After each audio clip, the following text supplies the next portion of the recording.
You set foot on foreign soil. Only this land isn't ruled by any country or government. In this land we celebrate music. In this land we celebrate games. In this land we celebrate those who compose video game music. Welcome to the VGMbassy. Embassy.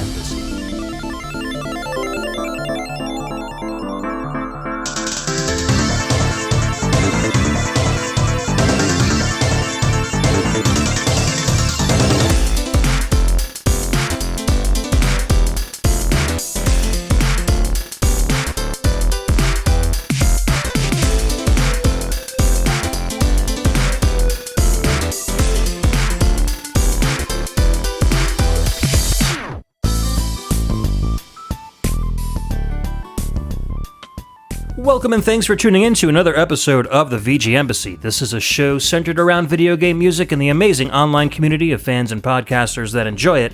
My name's Ed, and on each episode I'll take the role of Prime VGM Minister and invite a guest VG Ambassador onto the show to share with us their own video game music culture, or I may share a part of my culture on a solo show. So here we are, episode 102. It's been a while since I've released a VGMbassy episode. I took the last month off. There were some scheduling conflicts. There was some stuff going on.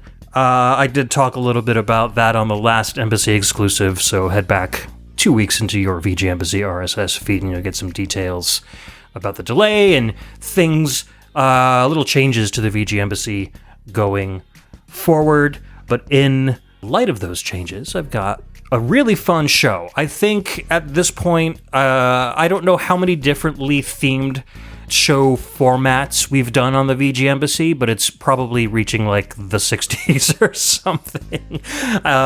This is a fun show that I thought I would put together with a couple of friends and friends of the podcast to get kind of it's almost like a YouTube reaction kind of a show, and I think it's going to be a lot of fun. It's going to have a lot of cool VGM, a lot of fun different versions of VGM songs.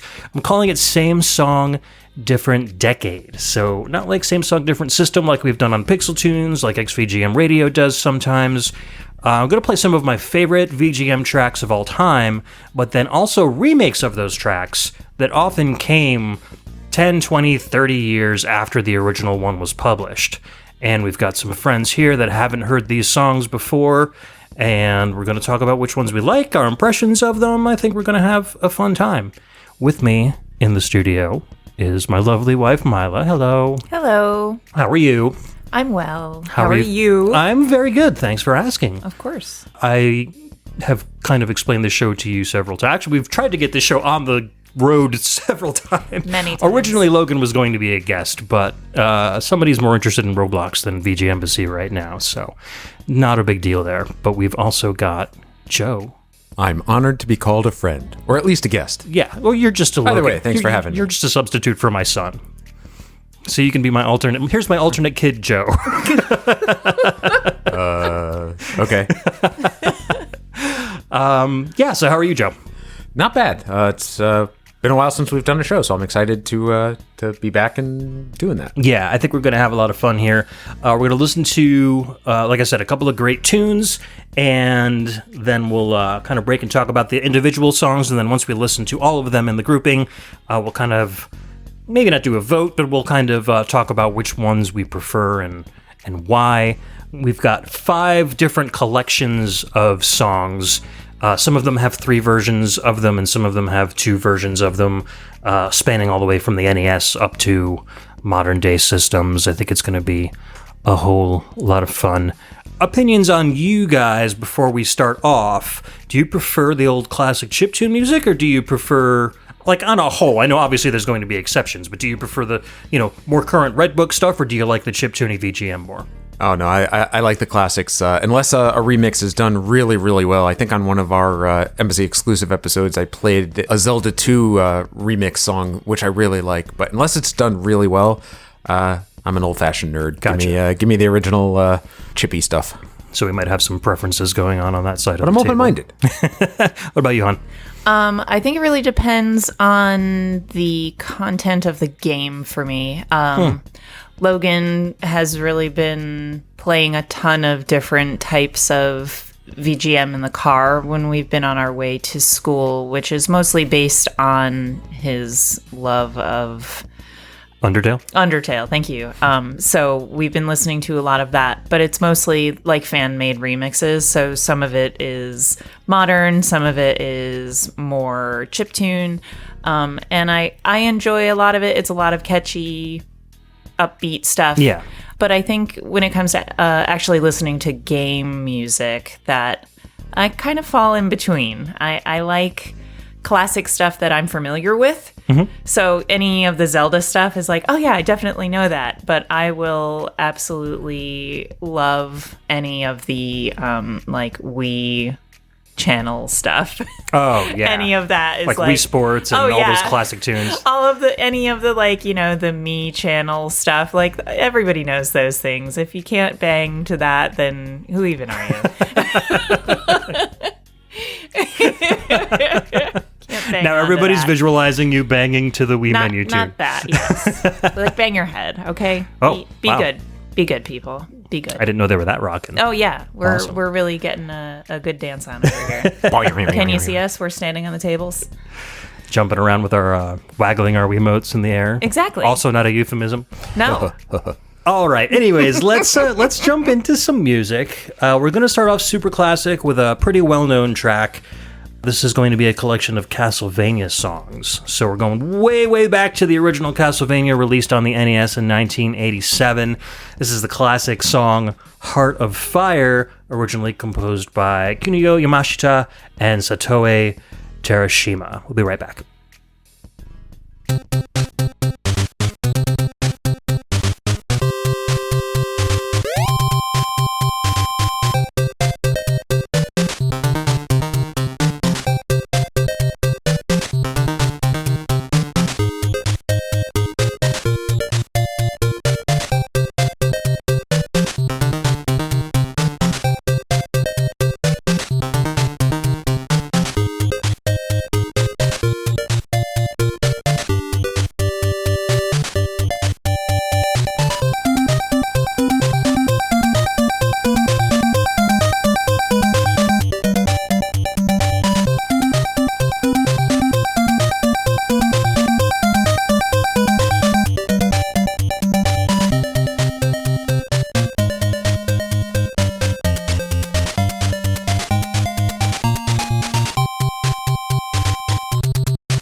All right, we're back. That was Heart of Fire from Castlevania, released on the NES in 1987, composed by Kunio Yamashita and Satoe Terashima. One of my favorite tunes from the original Castlevania soundtrack. I always like tunes that tend to focus a lot on bass and percussion, and this one just has like a kind of a stompy groove. I really could like picture Simon Belmont just kind of doing that weird animated march that he does across the screen. They only had like 3 or 4 different sprites for his walking. So exactly.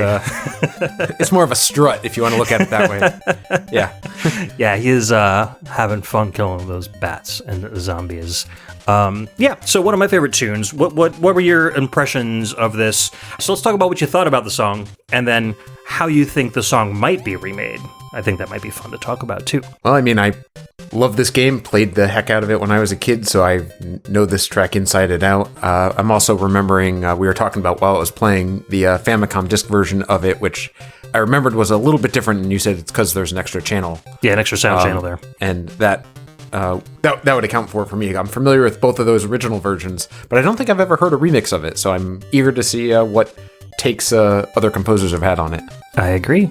Having never played this game and only watched a little bit of it, I'm not super familiar with it. I did enjoy that it was really heavy and bassy.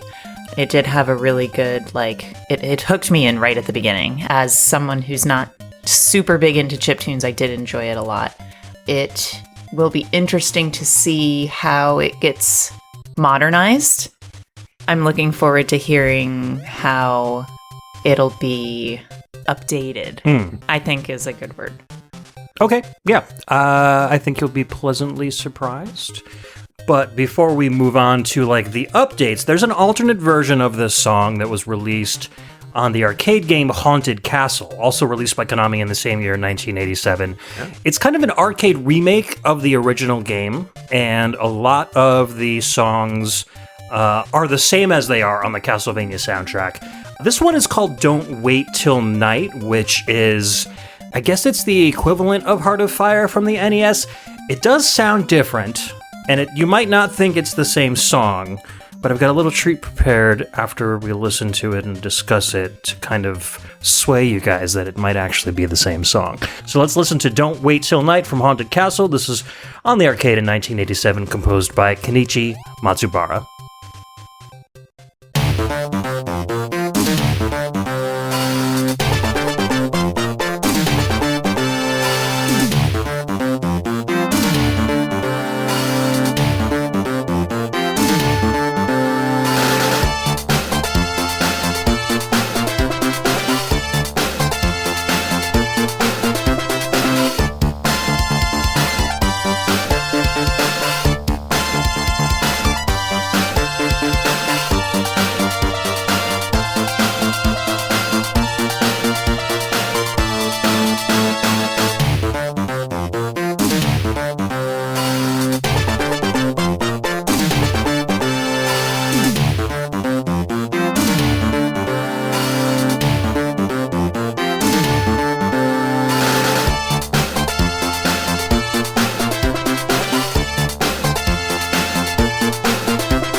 All right, that was Don't Wait Till Night, or in some cases, Can't Wait Till Night, depending on the transliteration. Both mean kind of different things, but I've seen the title of the song be both ways. This is from Haunted Castle, released in the arcades in Japan in 1987, and then it came to the US in 1988. Thank you, Myla, for being such a stickler about it. Oh, you're welcome. And it was composed by Kenichi Matsubara. The first thing you mentioned, Myla, when we were listening to it, is it's crazy how two songs released the same year for video games can sound so entirely different from each other. And obviously it's because NES uses the PSG chip, and then the arcade is using the FM. I think it's a YM2151 chip, so the same as like the Sharp X68000, etc. But it sounds similar to the original, but it's not identical. It's, in my opinion, a counter melody to the original song with the original song taken out of it.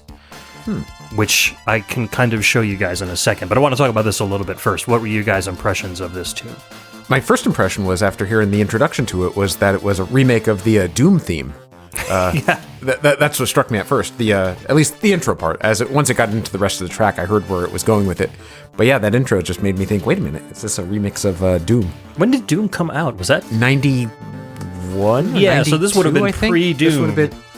So I wonder if the composer of this one, Matsubara, worked with or knew, or I mean, there's definitely a very similar chord progression there, and it seems. Yeah. I don't know. The likelihood of a Japanese Konami composer working with Bobby Prince in the U.S. for Doom would be very slim. But yeah. But yeah, I do get that kind of feel for it. But I think it's also because depending on which sound card you had in your computer when you were playing Doom, it could have been an FM sound card, so it would have had that same feel. A lot of other, you can play using AdLib or MIDI or like the MT30. There's a couple different ways you can have your Doom soundtrack delivered to you depending on your computer hardware. So if you had an FM card like the AdLib, I think this would have, this would have sounded very similar. How about you, Myla? What was your impression of this tune? Aside from it sounding wildly different from the first one that we listened to, which I absolutely picked up on, I liked it better. No offense. No, I like this one better too. No offense to anybody. I could hear some similarities, but I agree with you. I think that it was almost like almost like a fire and ice kind of battle. I felt like it was like you could notch them together. They were almost matching in certain ways. It's hard for me to describe it. Yeah. But I enjoyed it.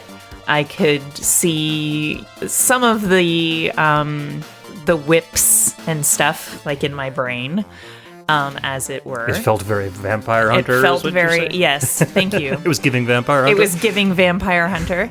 Vampire Slay. Slay.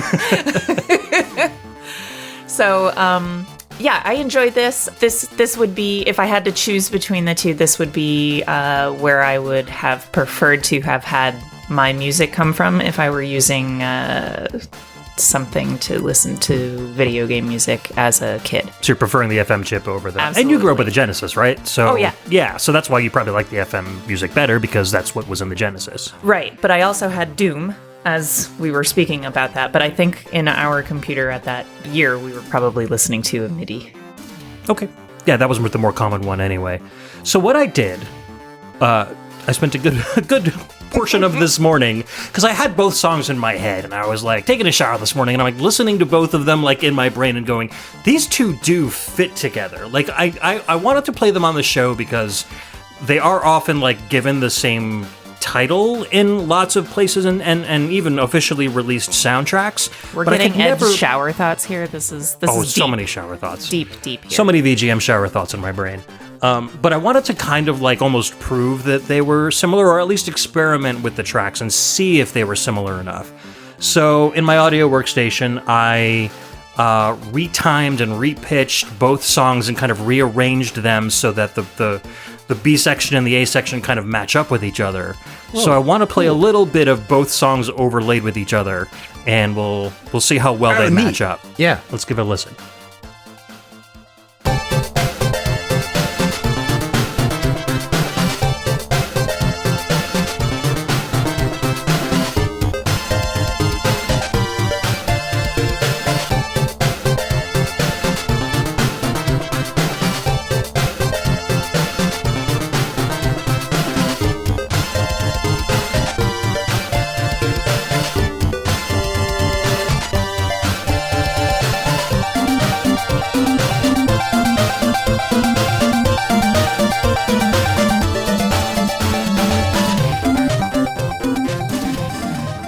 And it kind of desyncs after that, but I think for at least the first 40 seconds or so, it really does fit together pretty well. For something thrown together quick, that I definitely see what you're going for there. I bet there'd be a lot of potential to like really, make the pitch exactly right. I bet it would sound really awesome.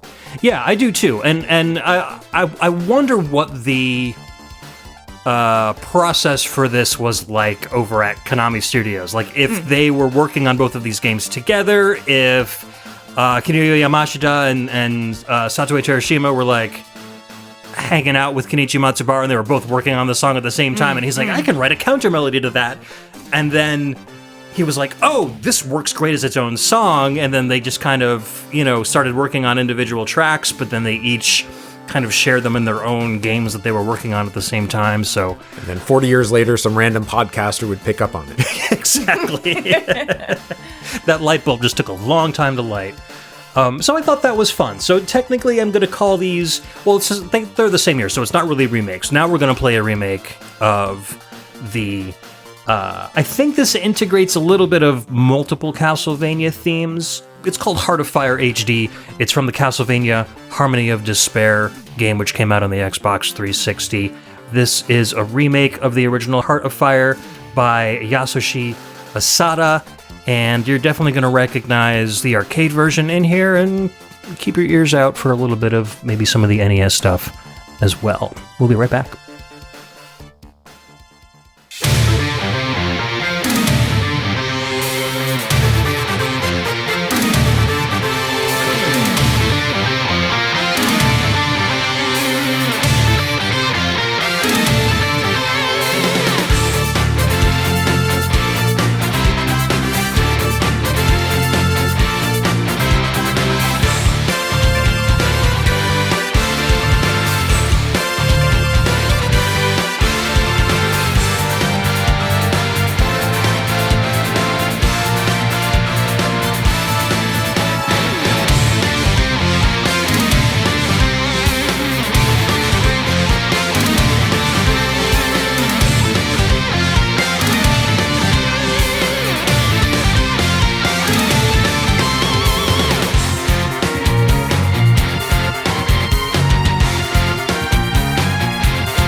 All right, that was Don't Wait Till Night / Heart of Fire HD from Castlevania Harmony of Despair, released on the Xbox 360 and PS3 in 2011, arranged by Yasushi Asada. I really like what they did with this version. This was a great kind of addition to the show that I found a little bit later on after I came up with the idea for this show, but I liked it enough that I wanted to put it right up front because I felt people were familiar with these Castlevania tunes, and to kind of see what we're going for in this show, this would be a great track to kind of end up on. I love how, like, easily Don't Wait Till Night, like, works in metal.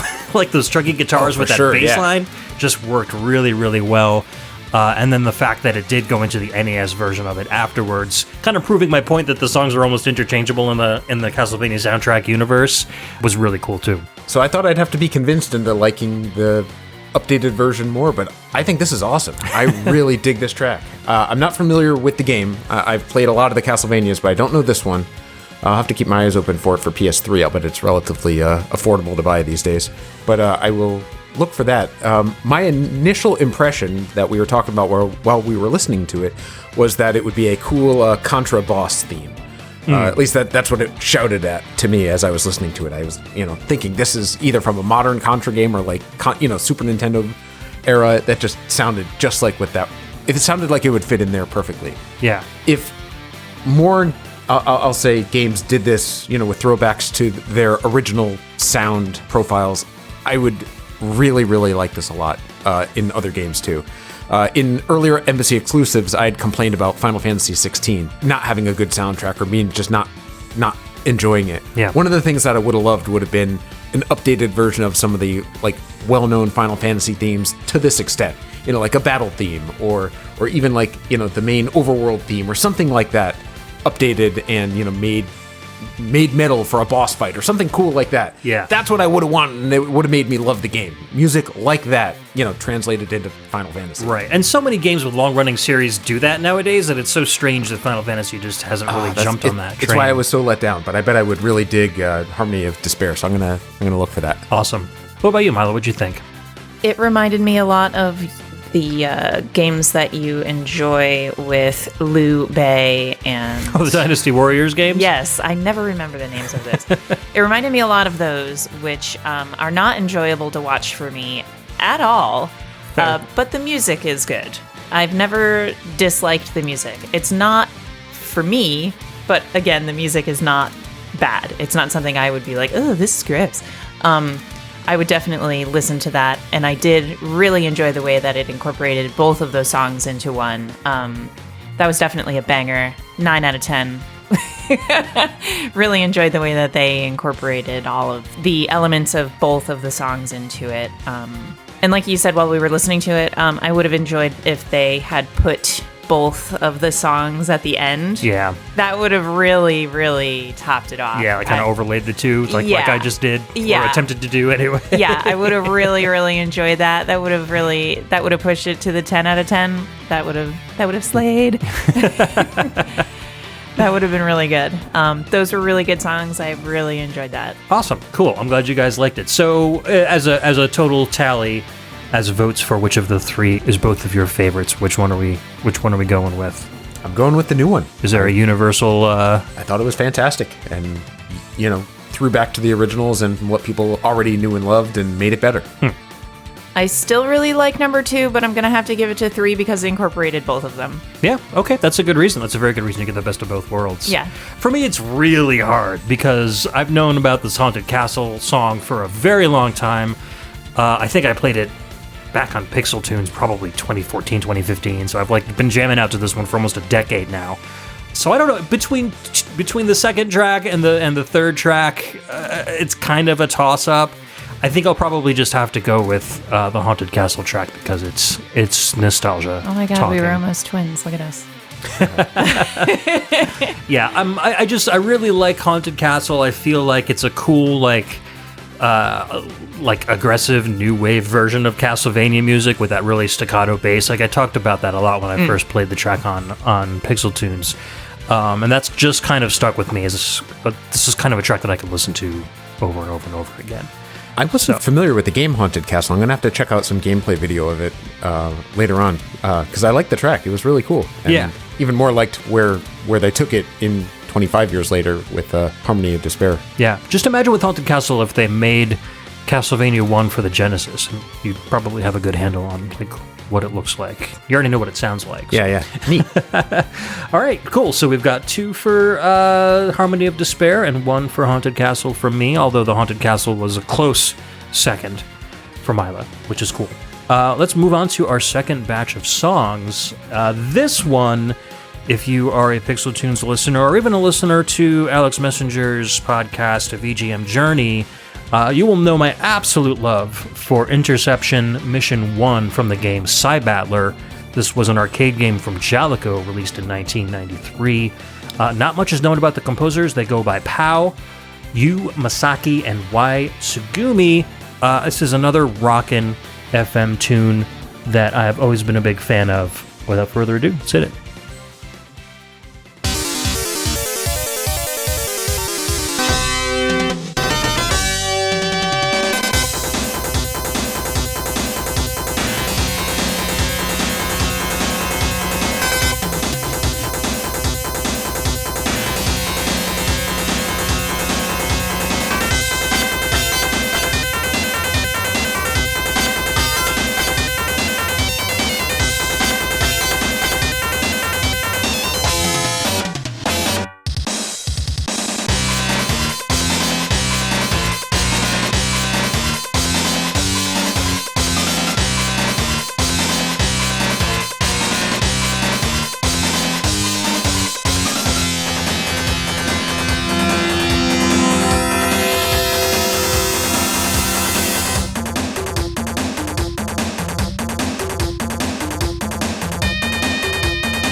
All right, put your hair back in a ponytail from all the headbang, and that was Interception Mission 1 from Cybattler, released on the arcade in 1993, composed by Pow, Yu Masaki, and Y Tsugumi. This was a track that I originally played way back on Pixel Tunes Radio on our developer focus on Jalico. And it was a show theme that Mike wanted to do, and I was like, Jalico's got some games, but I've never really known for them to make really great music. And so we did find a bunch of Jalico gems to play on the show, and this was one of them that I completely stumbled across by total accident and absolutely fell in love with it. This is never a song that I would have sought out or probably ever heard if I hadn't been looking for specifically games made by Jalico. And it's great. It's totally rocking. It's got that absolute chuggy bass and rhythm section with some great solos over it. What were your guys' impressions? Oh, that was awesome. I wasn't familiar with the game, and I had asked you while it was playing what kind of game it was, but I might as well not have, because that just screams like early mid-90s shoot 'em up. That was awesome. I'm definitely going to want to play this game now. I'm not really into shoot 'em ups, but when something like that's going on in the background, that would get me into it. Yeah, it's like, how can you not get excited with music like this in the background? I'd feel pumped as I was playing the game. What about you, Myla? This sounds exactly like what Ed looks like. Wow. Okay. We'll take that as a compliment, I guess. Yes, this is an Ed song through and through. When I think of Ed, I think of shmups, or any type of game that's similar to that. He is that type of dude. Arcade action. Absolutely. Yeah, that's kind of like my bread and butter. Yeah, that's very, very Ed. Everything about this song is just right there. It's kind of choppy, but in a great way. It's really... Gallopy, I think, is a term usually used to describe bass, like dun-dun-dun-dun-dun-dun, like a galloping horse. Yeah, exactly. That sounds great. That's the kind of thing that I'd be humming in my head as I I could see myself mowing the lawn going dun-dun-dun-dun-dun-dun. Yeah, or when you're in a good mood and you're strutting down the street. That's what you would be doing. You're galloping yourself, and Yeah. like this is like a good mood. You've had a great day, and nothing can get you down type of song. This was a very positive sounding song to me. Like you're gonna kick some ass. Oh yeah, I am absolutely. That was cool. Absolutely. Yeah, it was funny because on Pixel Tunes, Mike had always talked about how much he likes Iron Maiden, and a lot of their songs have like a gallopy bass like this. I could see that. So when I discovered this track, I was like, oh, Mike is going to absolutely love this one because it's got a bunch of the qualities of tunes that he loves. So when I did share it on the show, he was like, oh yeah, definitely. This is a really good tune. I haven't met anybody who's heard this track that has disliked it at all. It's just so good. So I just discovered recently, and this was the reason I actually put this show together, was that there's a game that came out in 2018 for the Switch, PS4, PC, and in the arcade called Cyvarior Delta. It's part of the Cyvarior series of shoot-'em-ups. And as part of the DLC for that game, they released an updated version of the Cybattler soundtrack that you can play in the background while you're playing Cyvarior Delta, which I thought was awesome. So it has a remake of this tune, which this tune was kind of like obscure, and I felt like nobody really knew much about it, never mind wanted to like actually do remakes of it. So when I discovered a remake of this song had come out, I was really excited to hear it. Maybe they listened to your podcast. Maybe they did. Maybe I have started trends in video game music. Yeah. It went viral. I mean, yeah, that makes sense. There's a whole bunch of composers on this one. I'm not sure which one was the actual arranger of this track. Tetsuo Sato, Kenichi Arakawa, Kazushi Tsukurobo, Misako Tago, Kazumine Tsushima, Takashi Igawano, Yasuhisa Watanabe, Daisuke Matsumoto, Takeshi Miyamoto, Daisuke Nagata, Takashi Okamoto, and Ayatsuko Otawa. One of those folks is responsible for this one, but they don't have individual credits, so I apologize for that. But let's listen to the remake of Interception Mission 1 as heard on Cyvarior Delta, released in 2018, a good, 25 years after the original game got released.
That was the remake of Interception Mission 1, originally heard on Cybattler, but now heard on Cyvarior Delta, released on the Switch, PS4, PC, and in the arcade in 2018, composed by lots of composers. I'm not going to redo that list. That was a lot. That's a lot of people. I was excited when I heard that there was a remake of it. I was just kind of browsing around VGM songs on YouTube one day and was like, this song, and then it had Cyvarior Delta as the game it was from, and I was like, they've got that mixed up. Maybe it's the wrong song, and I clicked into it, and the song I love and know started playing, but in a completely different way, and I was like, oh, wow, holy cow, this is awesome. And so that's when I got the idea to do this show. I was like, oh, there must be other songs out there that have been remade years and years later, and I really want to, try to find some of those and maybe demonstrate those on the show. I like the fact that it holds really respectful to the original song, but then the arranger kind of put their own little spin on things, too. What were your guys' impressions of it? This was a really cool homage to the original. I enjoyed this a lot. I didn't realize that it existed either. I am familiar with the game Cyvarior Delta, but I hadn't played any of the DLC, so I didn't realize there were, I'll say, additional soundtracks and things like that available. But it fits perfect, obviously, the same kind of game. Yeah. It's all shmuppy. I really enjoyed this. This was cool. I liked this one a little better. I know.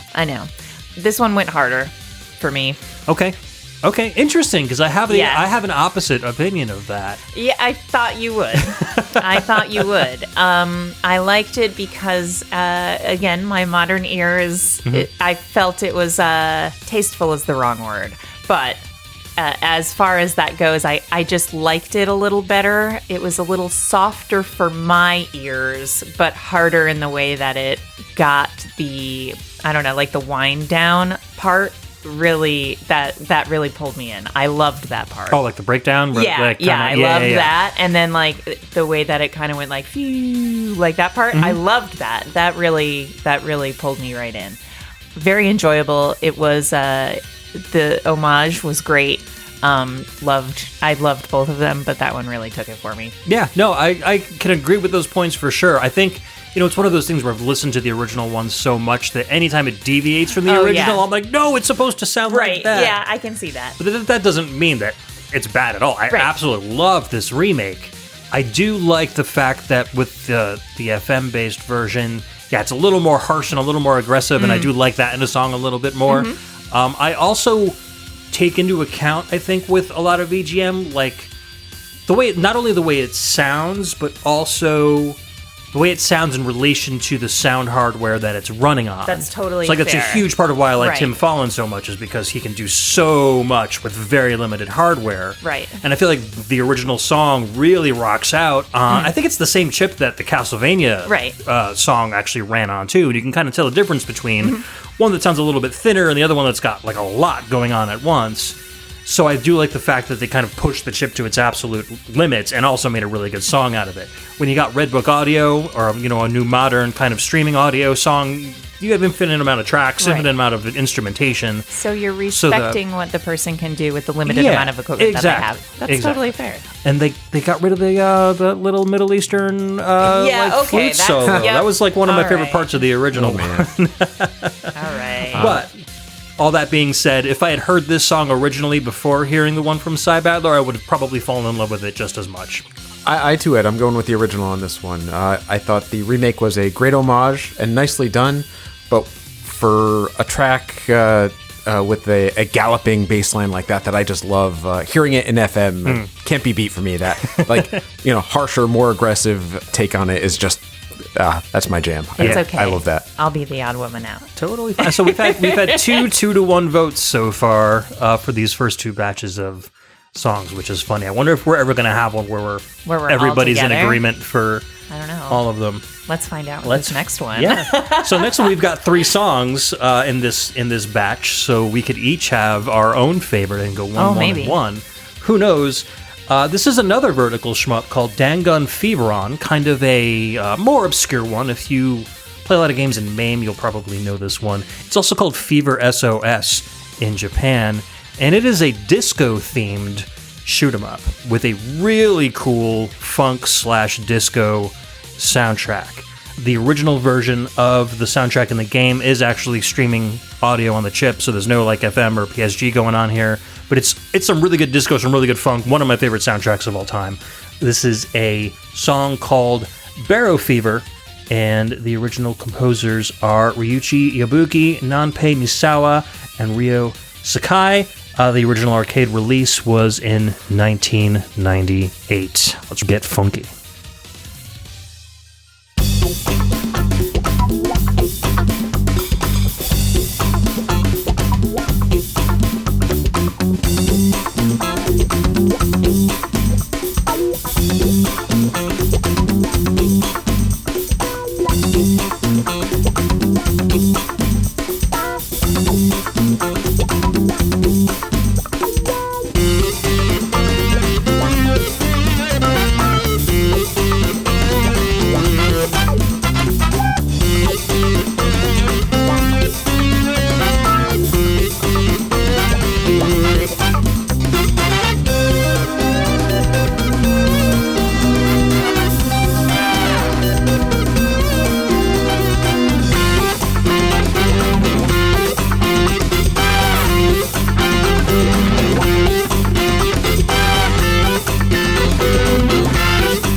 All right, you just heard Barrow Fever from Dangun Feveron, released in the arcade in 1998, composed by Ryuichi Yabuki, Nanpei Misawa, and Ryo Sakai. This is a struttin', fun tune. I love this soundtrack. This is especially funky and I would dare call it dank. Oh, man. Oh, no. That was so I cringe. could get down to this. Yes. This, what was it? Simon Belmont's strut has nothing on this. Oh, yeah, from Hardly Wait Till Night. Yeah. Yeah. If you could picture Simon Belmont strutting to that, you can definitely picture him strutting to this one, for sure. I could see myself walking down the street to this, just thinking I'm the greatest person on earth. Oh, yeah. Yeah, it does Everyone have- look at me. So Come on. funky. I know what it looks like. I'm still doing it. It's got really Oh, man. big main character protagonist energy, for sure. It's like, you are the stuff. Yes. You are the you know what, and it doesn't matter. And your stuff don't stink. Not at all. No. So, cool tune. We were talking about how, as we were listening to it, we were kind of talking about how it doesn't really sound like a shmup song. It sounds like maybe more of a beat 'em up song. It's definitely kind of got that like Final Fight funk vibe For sure, going yeah. for it. And I don't know, I listened to this one. I found it in I downloaded all the games that MAME can play, just have a huge set of them, and I like to just kind of explore random games every once in a while. And this was like, I don't know, this game came out in 1998. This is probably 2000, 2002 or something. I was still living at my parents' house, and discovered this game and just started kind of playing it, and then hearing the soundtrack in the background being like, oh, this is really cool. Like, this is just straight up like disco music, but really well produced. On the game itself, it's all streaming out of the hardware. It's not like on a CD or anything, so it's really low quality. But they did release a retail CD of this soundtrack only in Japan, so I was able to get my hands on like a full like wave quality rip of the whole soundtrack. So it sounds even better than it does coming out of the game itself. So I thought that was fantastic. But if you guys like this one, I'll let you hear the whole soundtrack because I think you'll really like it. There's a lot more like this, and there's a lot more like very much more like this one's very kind of down and dirty funk, but there's a lot of like very disco-esque tunes on there as well. I kind of want to have my mind blown playing the game and trying to hear this and trying to Yeah, we can watch some footage of it later. make that work in my head. Absolutely. I Yeah, just can't picture that it. bass really slaps. Like, Yep. like for real slaps. Agreed. So the game received a home port for the PS4 and Xbox One in 2017. M2, the developers of a lot of remakes of games, created a Shot Triggers series. It was released in 2017 as part of M2's Shot Trigger series for its 20th anniversary, which would have been in 2018. So it's got the original arcade version of the soundtrack, it's got a Fever arrange version from Chibi Tech, and then it's got a FM arrange in the vein of old Toaplan games by Tatsuhiko Kasuga. So we're going to listen to this song from both of those arranges, the FM version arrange, and we're going to listen to the VIP version arrange from Chibi Tech. We've got the FM version up first. It sounds like a very stripped-down version of this tune, so you guys might get thrown for a loop a little bit originally, or at the start. And the VIP arrange is kind of like a more pumped-up, kind of more well-produced version, so we'll hit that afterwards. So let's start off with the FM arranged. And this is from Dangun Feveron, the remake released in 2017 for PS4 and Xbox One, arranged by Tatsuhiko Kasuga.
All right, so that was the FM arrangement version of Barrow Fever. On the arranged versions, this one is called Sad Barrow Fever. Each song has kind of an addition to the name of the original song.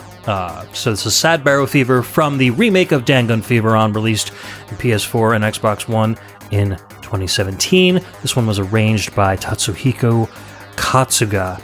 And like I said when it started, this is going to be nobody's favorite, I think, unless I'm wrong.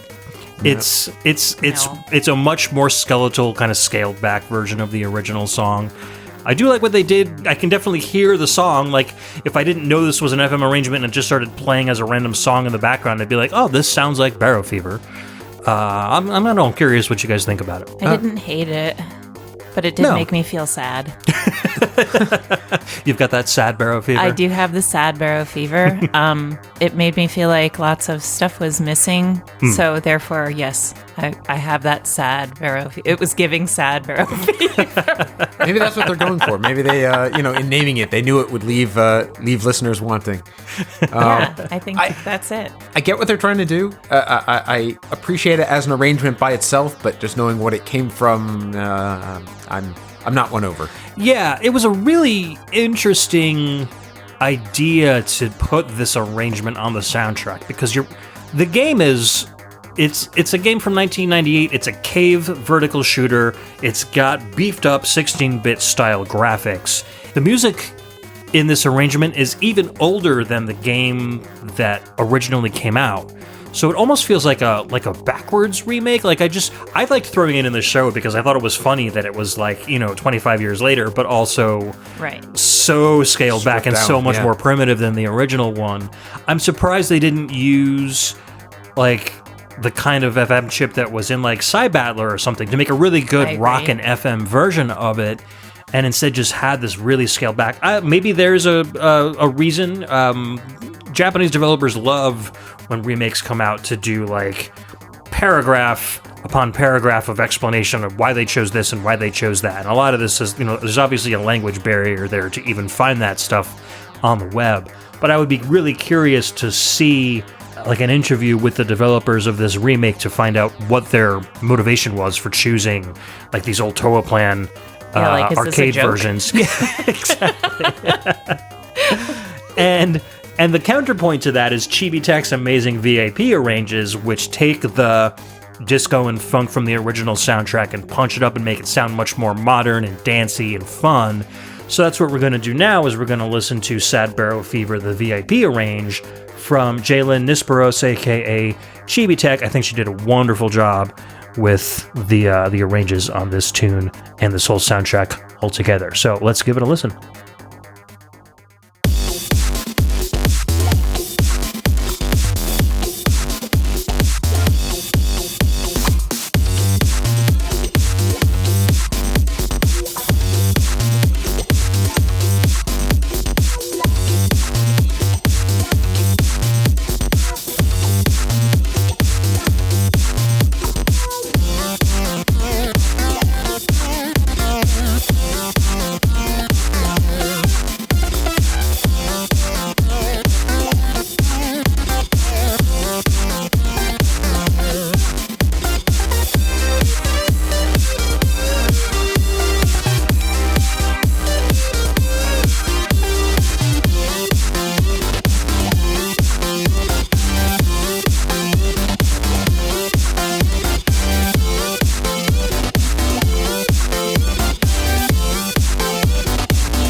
Go for it. All right, that was the VIP arrange of Sad Barrow Fever from Dangun Feveron, the remake from N2 for the Shot Trigger series, released for its 20th anniversary in 2017. This was arranged by Jalen Nisperos, aka Chibi Tech. Chibi Tech does tons and tons of really awesome chiptune and dance remixes of soundtracks and stuff. If you haven't heard her stuff before, go check her out. She's got so many good tunes out there. I think she did a wonderful job with this song. We had a lot of fun conversation while we were listening to it. Man. First of all, it did not leave us sad. No. At all. This is not a sad Barrow Fever. No, this is a very fun Barrow Fever. You want to say it. You can say it. Say what you have to. It's giving really, really sexy Simon Belmont. You really toned that down. You were the one who came up with the amazing visual to start with.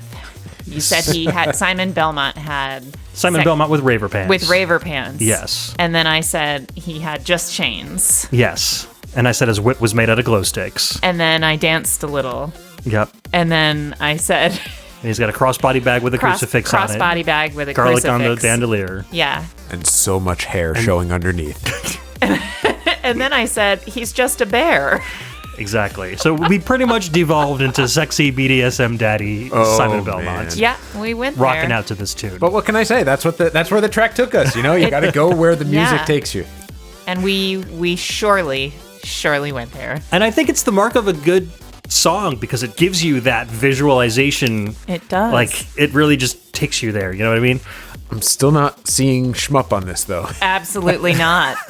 There was no shmup This is at all. I can see this in like Dance Dance Revolution, and maybe that's all. Yeah. Again, I think it works because it's an arrangement of an existing soundtrack, but if this were originally released for a shmup, I would be like, it goes a little too hard. I'd be super confused. Yeah, exactly. I mean, listen, we were just hearing the one prior to this with the galloping, and that went real hard. Yeah. For a shmup. But this goes hard in a different way. Is that a euphemism? Exactly. So. Which way do you want it to go hard in? So my vote is going to go for Sad Barrow Fever VIP Arrange. Thank you. That works for me. It's a fantastic tune. The track was a lot of fun, but I like the original the best on this one. Enjoyed the third one for different reasons. And we had a good conversation here, but yeah, just in terms of what I would be more likely to listen to or want to see in a video game, myself, I'm going with the original in this. The troll in me wants to do the FM arrange just so it's 1, 1, and 1, but I can't in good conscience. I can appreciate that one for what it is. You would never actually listen to it. I mean, I would listen to it, but I would not prefer it over the other two for sure. Like, well, I appreciate the FM arrange for what it is and what they were trying to do and paying respects to, those old games. But I can't. I don't know. It's really hard between the VIP arrange and the original. It's tough because again, this is a track that I have so much nostalgia for, and that was kind of one of my tests for myself too. Is that to take a lot of these tunes that I do have a whole lot of nostalgia for and see if the remakes could break through that nostalgia barrier and still allow me to like it. I'm gonna say I think the VIP arrange does it for me. Not on every single one. Like, I've listened to all the arranges and all the original ones, and there are some of the original ones I think just come out ahead. But on this particular one, I chose this one because I think it was the tightest race between VIP and original. So I'm going to go with VIP arrange on this one. So I think we are all in agreement on the VIP. Oh, no, you like the original. I like the original. We're still 2-1. Them funky beats, I can't beat it on the original. He was not tickled in the right place. So you like OG Simon Belmont Strut, and we like BDSM Daddy Simon Belmont Strut. Yeah. The next song is from Undercover Cops. Undercover Cops is a soundtrack that I am no stranger to whatsoever. We actually did a full episode on the Undercover Cops soundtrack way back on Pixel Tunes. There was a guest on Mike's Dude You Haven't Played This Game episode where he reviewed Undercover Cops, one of my favorite soundtracks of all time. So this one has an SNES game and an arcade game, but we did a lot of compare and contrast on that Pixel Tunes episode, so I'm not going to play the SNES version. We're going to listen to the OG arcade version of the song, which is my favorite. And then we're going to compare it to an arrangement which didn't come out decades later, but was included on the retail CD of the soundtrack, which was released only in Japan a couple years after the game came out. So the track we're listening to is called Sarah Sourty, from the arcade version of Undercover Cops released in 1992, composed by Haya Unit, aka Takushi Hayamuda. And when we come back, we'll talk about that and then hit an arranged version of the song, which is very, very different, but very cool as well.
All right, that was Sarah Sourty from Undercover Cops, the arcade version released in 1992, composed by Takushi Hayamuda under the alias Haya Unit, which he used on most of his games. Wonderful soundtrack, very, very layered. This particular track has so much going on at once. It's kind of...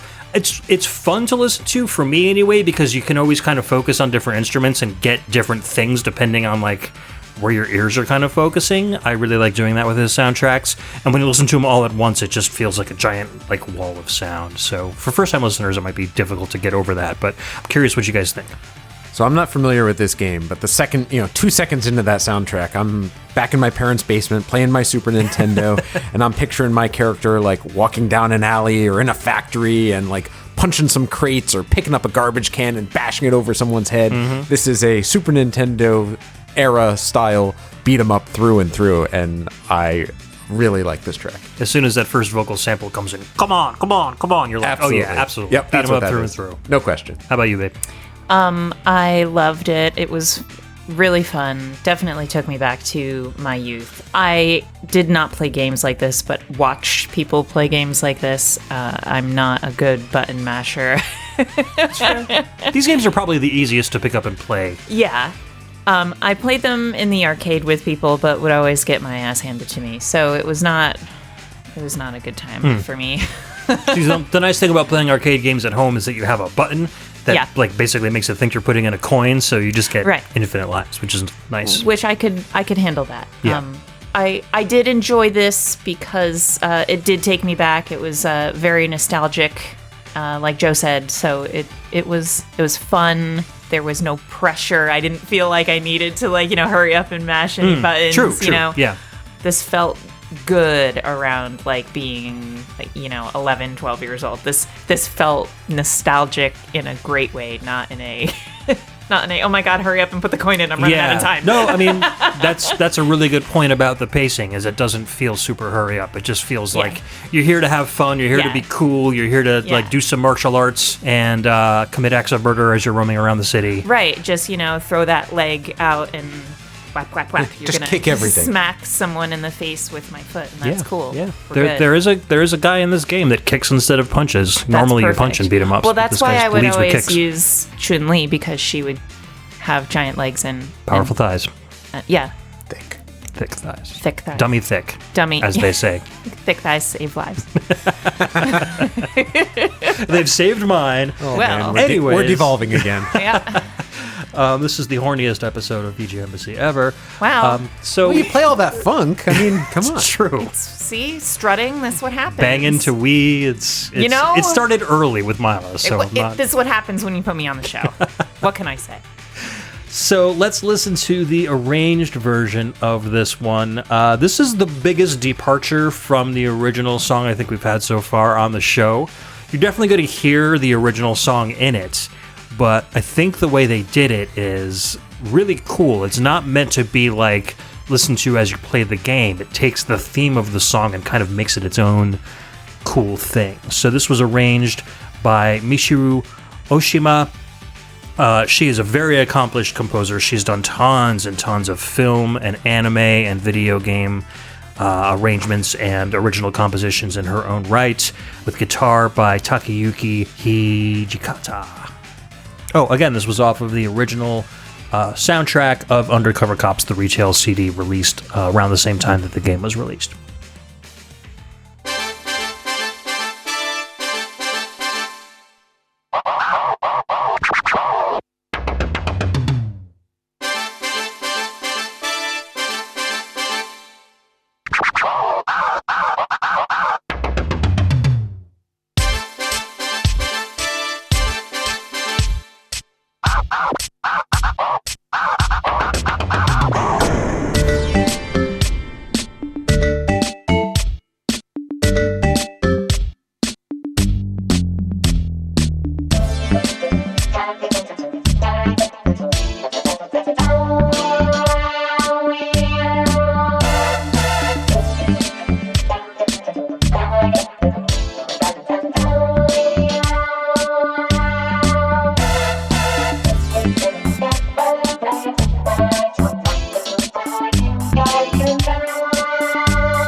Yes, you got.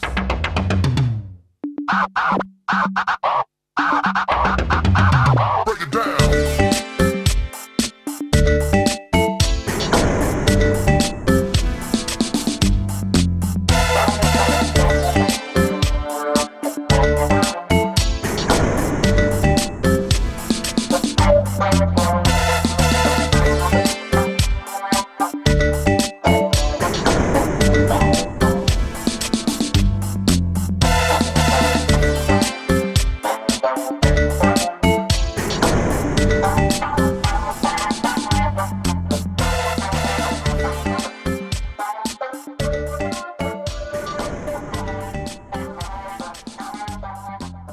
All right, there was the arranged version of Sarah Sourty from the Undercover Cops original soundtrack CD, released around 1992, composed by Takushi Hayamuda, arranged by Michiru Oshima, with guitar by Takayuki Hijikata.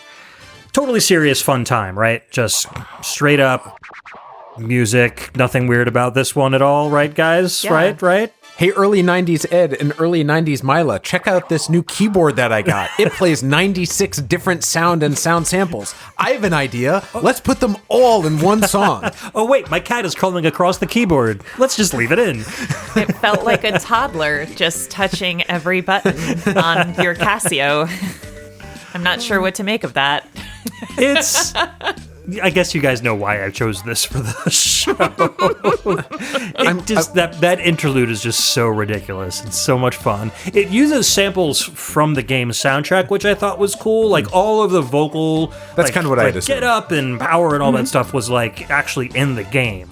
So I thought that, maybe she was just having a whole bunch of fun. Like, she got all these samples and everything from the arcade and was like, let's just arrange them in some sort of crazy way. This will be fun.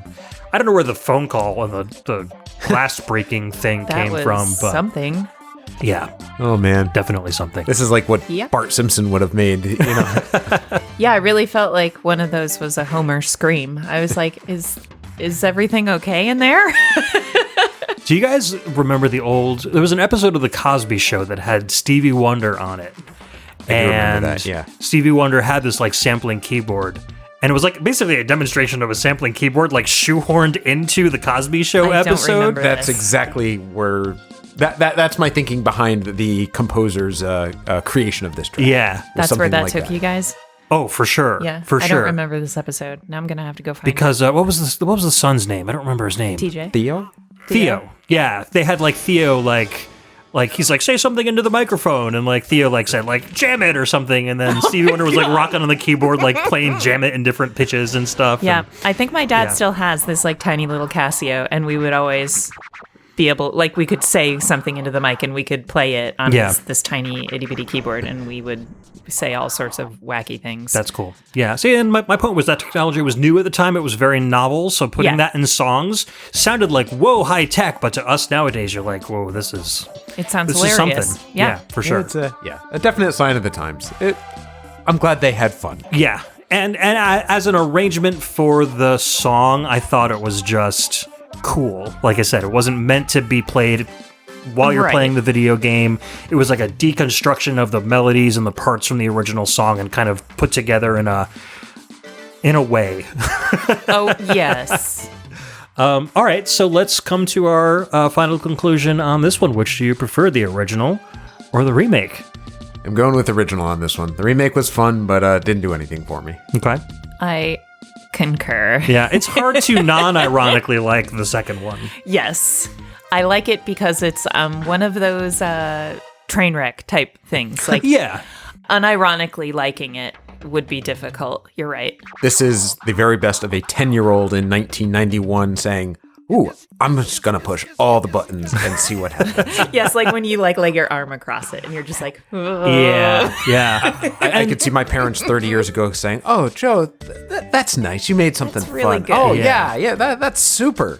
Good work, Joe. And the other weird, not the weird thing, but the interesting thing is that the composer is like the Bear McCreary of like the Japanese, soundtrack composition with dozens and dozens of really highly appraised soundtracks to her name for multiple different genres and media forms. So Just having fun with this one. yeah, just having fun with it, I think, and probably early on in her career too. I've got her Wikipedia page here, and it looks like she's got like multiple awards: the Ubari International Fantastic Film Festival Award for Composer and Orchestrator, the 2006 Tokyo Anime Award for Best Music for Conqueror of Shambhala, the 2008 Japanese Academy Award for Music of the Year for Bizan. So she's really well decorated in terms of composition. So it's not like, this was somebody that they hired off the street to do some work.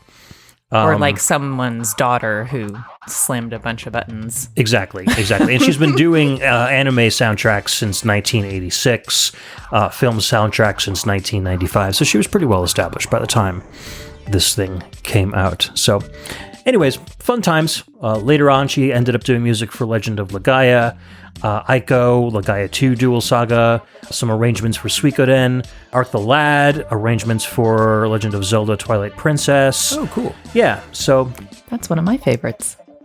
yeah, Twilight Princess had some good music for it, for sure. So there's that. That was a thing. So I guess this is our first song that we've all been unanimous in agreement. Yes. I do very much appreciate the arrangement, but like you said, in kind of an ironic novelty kind of a way. It almost reminded me of the Rugrats theme. Oh, okay. Kind of like playful and like minimalist. Okay. Yeah, minimalist, and it had sort of the synth style. Yeah. Okay, because Rugrats almost has that kind of a feeling of like a kid playing on a toy keyboard or something. Yeah, okay, I get it for sure. All right, so for our last batch of songs, we're gonna visit one of my favorite soundtracks of all time, the Ridge Racer soundtrack. We're going to listen to the Ridge Racer theme from the original Ridge Racer game released on PS1 and arcade in 1993. This one composed by Shinji Usoe. And we've got a fun one coming up after this one, so stay tuned. Oh, man.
All right, that was a classic Ridge Racer theme from Ridge Racer on the PS1 and arcade in 1993, composed by Shinji Hosoe, aka Sampling Masters Mega, as he goes as a stage name and DJ name.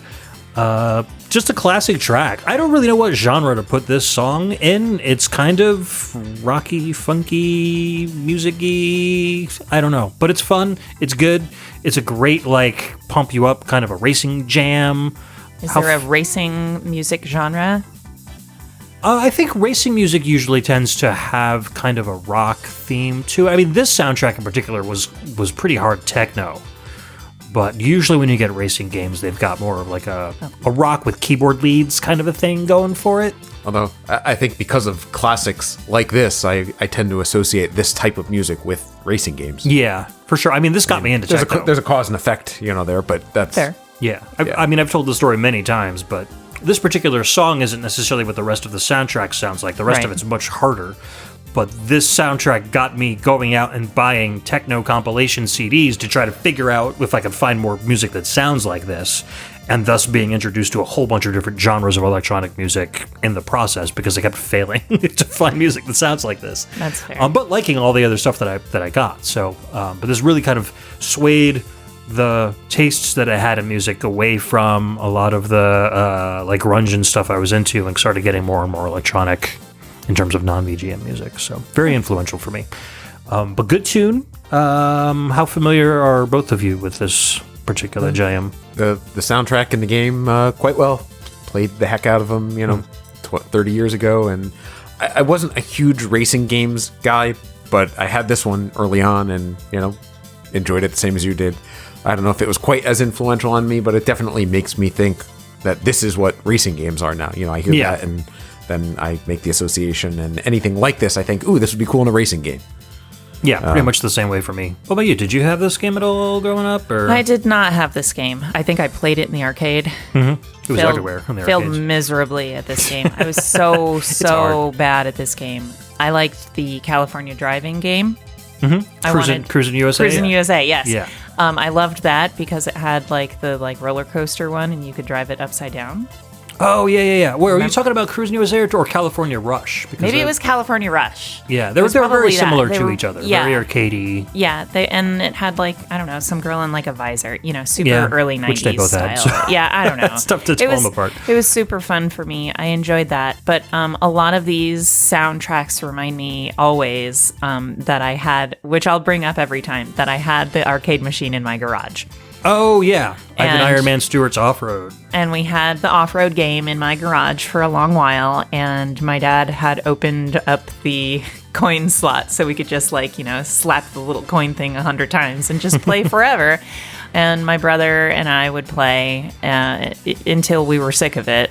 We never ran out of coins because there were no coins to be had. Yeah. But like I said, we never played this particular game, so I'm not really familiar with it, only because you've played the song 800 million times. So Fair. Very fair. So yeah, I'm familiar with it because you are. Sweet.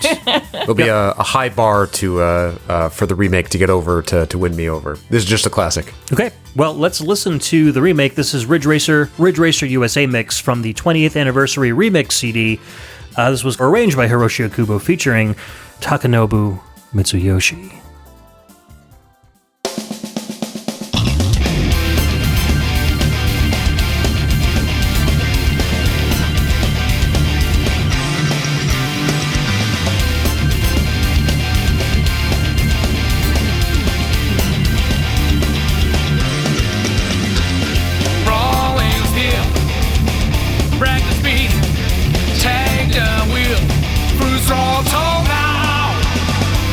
My word.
place.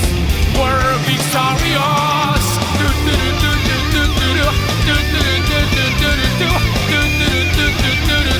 Revving up the Howard Star, gonna give it all I got. And this life you got was short, just a dream from being apart.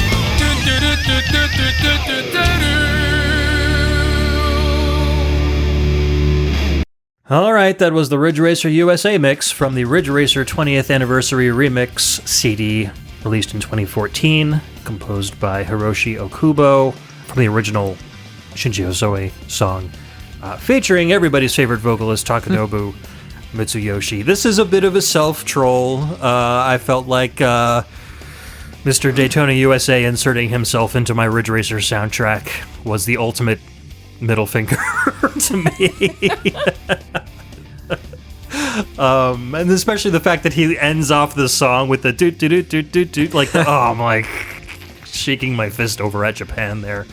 But overall, I mean, this song is pretty good. It's a good arrangement of the original tune. I'm curious what you guys thought about it. You guys don't have that visceral, I'm going to say hatred of the Daytona USA soundtrack that I do. So, opinions. I appreciate the sense of humor. The track itself doesn't do a whole lot for me. I was wondering, we were talking while it was playing, if a remake of the game was actually released, and if they actually found a way to combine some of the elements of each game and put a track like this on it, I feel like it'd be kind of fun. Yeah, like I said, I appreciate the sense of humor, but not going to be the original for me. Sorry. I like it because you don't. Oh, man. Ouch. I like it because it's such a great way to really troll you. But that's because that's the type of relationship that we have. So it's my favorite card in our Cards Against Humanity deck to troll you with. Oh, that's right. That was one that we wrote, right? Yes. Just I think Mike wrote it. Yeah. I think Mike wrote that. That was hilarious. That was probably... That went on for ages. Yeah. 2 or 3 years. That was really... I'm sorry. It was just so funny. And you would throw it. You would literally throw it, like, across the table. You were like, no, please no.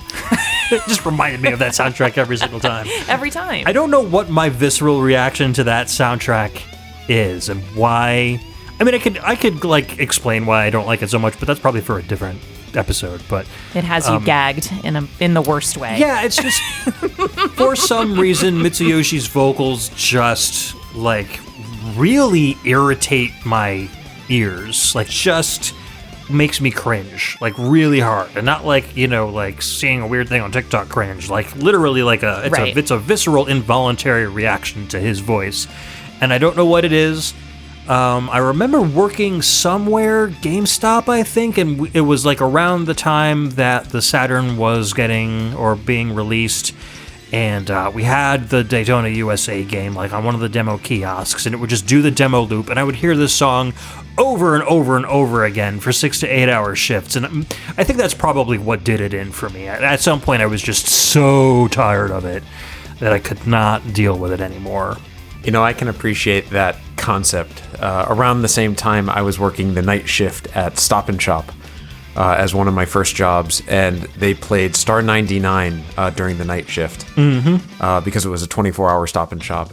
And for anyone who didn't know, that radio station used to play like 6 songs on a loop over and over and over. I think they probably still do. And you could probably guess which 6 songs they would have been in like the, you know, mid to late 90s, 97, 98 when I was working there. And to this day, whenever I hear some of those like Backstreet Boys songs, I still get that, want it that way? Oh, I have that like visceral reaction to it. Yeah. So I think you're onto something there because different context, but the same idea. Yeah. No, I feel validated in that you feel the same way about different songs. I think we all have that with some songs. I do. Involuntary repetition of music can get... I mean, I can see why they use it in torture in some areas. Like, it really does get to you after a while. Yeah. I think there's a valley there where it starts off annoying, and then you're like, oh yeah, now I remember every word, and I can sing along, and then after a while you're like, okay, this is old, and then it goes back down again where it's suddenly torturous again. So I worked at a clothing store where like they would play Breakfast at Tiffany's over I and hate over that and song. over again. I didn't like it to begin with. Right. And now I like it even less. Yeah, But I know no, all the words to it. That was like so- 99, 2000. Yeah. I remember because I worked at So- a clothing store also that played like the same 20 songs on Yeah. that Same- piped in style music. Same feeling Mm-hmm. for the Daytona USA soundtrack. So I just felt that those style vocals over a Ridge Racer melody was like the weirdest. It gave me really weird vibes because here's a song that I know and love from my youth, and you're like putting Daytona into it. Now you ruined it. Yeah. So that was the lead-off song for this episode. I just thought it was a fun way to end it. Just for ceremony's sake, though, which was your favorite of the tunes? Like I said, sticking with the original. Okay. No surprises there. I'll go with the original because I didn't actually really like it, though the guitar did go real hard. Yeah, I did like that part. If it was there is an instrumental version of this. Okay, then if you played the instrumental, then I would have gone with the Oh, instrumental. okay. Yeah, I'm going to Just- use that as the music bed. So you're actually Yeah. listening to it right now under our talking. Beautiful. So yeah, so obviously we'll go with the original. Yeah. As well. So okay, so the last two, so the first three we had a non-unanimous decision, and for the last two we had unanimous decision. Although I think the last two were pretty easy to decide on. Fair enough. Yeah. For sure. Thanks, guys, for being on the show. This was actually a lot of fun. I thought it was going to be fun, but I think we had more fun than I thought we would have. Yeah, I agree. would definitely want to do more of these or another. That was fun. Another edition of this. Yeah, because for there's sure. probably other great tracks like this that have been remade over the years. Yeah, listeners, I would love to hear which tracks you would have chosen. Do you agree with us? Do you disagree? You can go to VGMbassy.com and click on right underneath the banner. There's a little header that says Discord. You can click on that. It'll take you right to the invite page for the VG Embassy Discord, and you can click on that and join right up. It's super, super easy to get into our Discord. Very active there. Tons of VG ambassadors, tons of friends, tons of guests. A couple composers are in there as well. We're always hanging out and talking about games, game music, anything and everything. We have a blast. You can also check out VGMbassy.com. Look at all of the track listings for our previous shows and find out elsewhere you can listen to our podcast, like Apple Podcasts and Spotify and Google Play Music, actually, which is now YouTube Music. So you can find the VG Embassy on YouTube. Just search for the name of the show on YouTube and you'll get full video renditions of every episode. I like doing that because it does the automatic dialogue translation. So if you want closed captions for this podcast, you can turn that on YouTube. And because we're all such great speakers and enunciate so clearly, the closed captioning tends to do a very good job, even though it's automatic. So it's a great way to listen to it. If you're at work and you have it down low, you can kind of read along with us as we're talking about video game nonsense. Except Joe. For some reason, I think Joe is speaking Norwegian. I don't know why. Oh, well. I'm just kidding.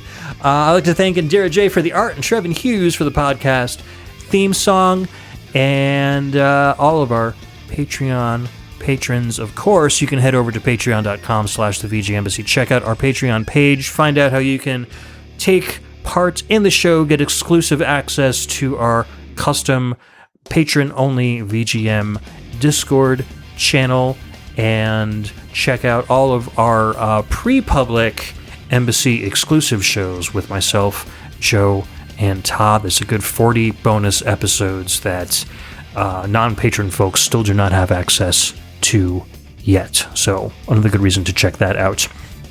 All of our Patreon patrons I love to thank at the end of every episode, starting with our tourist level, Cameron Childs and the Phantom Meyer.